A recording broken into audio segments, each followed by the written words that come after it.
Assalamualaikum warahmatullahi wabarakatuh. Perkenalkan, saya Elsa Jeneraini dengan NIM 25010260082.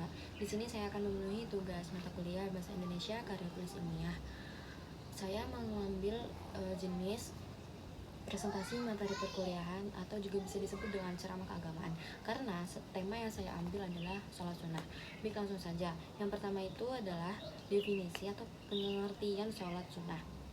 Gampangnya itu, sholat sunnah adalah sholat yang dikerjakan atau sholat yang dilakukan di luar sholat fardu. Jadi semua sholat yang kita kerjakan selain sholat fardu atau sholat wajib itu dinamakan sholat sunnah. Nah, Nabi Muhammad SAW mengerjakan sholat sunnah ini tidak hanya untuk mendekatkan diri kepada Allah, tetapi juga untuk menambah pahala dan banyak sekali kemanfaatan lainnya. Oleh karena itu, Rasulullah sangat menganjurkan kita untuk sholat sunnah. Menurut pelaksanaannya, sholat sunnah itu terbagi menjadi dua.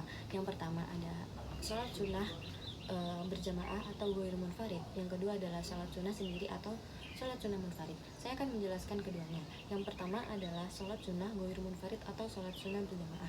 Sholat sunnah berjamaah ini adalah sholat sunnah yang dilakukan secara berjamaah. Kalau misalkan sholat sunnah ini dilakukan secara sendiri, itu tidak sah. Contohnya adalah sholat sunnah tarawih, sholat sunnah 2 hari raya, sholat sunnah gerhana, dan lain sebagainya. Kita dianjurkan untuk bahkan tidak sah untuk sholat ini tuh dilakukan ketika sendirian, jadi harus berjamaah. Yang kedua adalah sholat sunnah munfarid atau sholat sunnah sendiri. Nah, sholat sunnah ini adalah sholat yang kita lakukan sholat yang kita lakukan secara sendiri. Bisa kita lakukan secara berjamaah, namun kalau misal kita lakukan secara sendirian itu juga sah atau boleh-boleh aja. Dan ketika kita tinggalkan atau kita tidak melaksanakan sholat sunnah ini, bahkan sholat sunnah yang ghair munfarid atau berjamaah tadi, ketika kita tidak laksanakan itu, kita tidak mendapatkan dosa. Nah, contoh sholat sunnah munfarid sendiri adalah sholat duha, sholat tahajud, sholat hajat, sholat istikharah, dan lain sebagainya. Masih banyak lagi contoh sholat sunnah munfarid. Nah, selanjutnya itu adalah hikmah dan keutamaan melaksanakan sholat sunnah. Selain untuk mendekatkan diri kepada Allah dan mendapatkan pahala, sholat sunnah itu memiliki beberapa hikmah dan keutamaan. Saya akan menyebutkan beberapa, yakni yang pertama adalah menyempurnakan kekurangan sholat wajib. Semisal kita punya kekurangan di sholat wajib, nah sholat sunnah ini yang kita kerjakan ini menjadi penambal atau dapat menyempurnakan sholat wajib yang kurang itu.